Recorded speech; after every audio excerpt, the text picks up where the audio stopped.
Good morning. I'm Armstrong Williams, and again, happy holidays. Thank you so much for joining us. There's much in the news about the attempted shoe bomber coming from Amsterdam to the United States, and the fact that he tried to set off a detonator and scorched himself, which no one has sympathy for. He got just what he deserved, and the worst is yet to come. I have been reading online earlier in the morning about how President Barack Obama and his administration is in focus in terms of whether they're prepared for another terrorist attack on American soil. The president and the country, for the most part, has been briefed over the weekend by experts that Al-Qaeda is trying to unleash another terror cell and another 9/11 on American soil, and whether the president has the preparedness to handle this.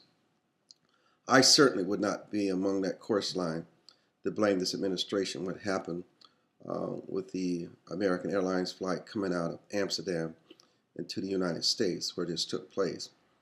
Obviously, if someone tries hard enough, as it's been shown in this country, you can breach your security. You can walk through with a gun, a knife. It has happened before.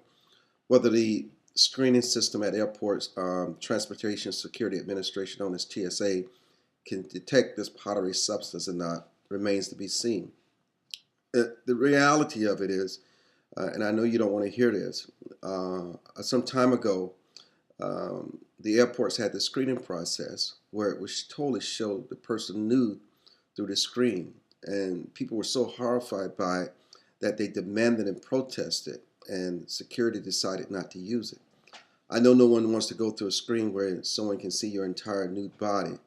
But I got to tell you, if they have no other way of detecting this powdery substance and people trying to get on airplanes to detonate, and from what I can tell, from what I've read, it's pretty simple. Just anybody can put this device together. It may come the time where a person don't really care about whether their nude body is on a screen or not. They care about whether they're safe on that aircraft, because when it's all said and done, if you blow up in kaboom in the air, what is it all for? So I think we're going to have to make a little more of a sacrifice. I hope it doesn't come to that. But if it does, Americans have to adjust and we have to endure. And I don't think just because this happened coming out of Amsterdam into the United States, all the American airports should be at a coded orange alert. I mean, these things happen. I think security does the best that it can. But I think in the end, it takes everyday citizens like you and I walking through security screening, being in airports, being on the airplanes, having a watchful eye. And if we see any peculiar behavior, someone trying to do something that seems awkward, then we have to step in and be the U.S. Marshals on these airplanes. Anything short of that, you're kidding yourself.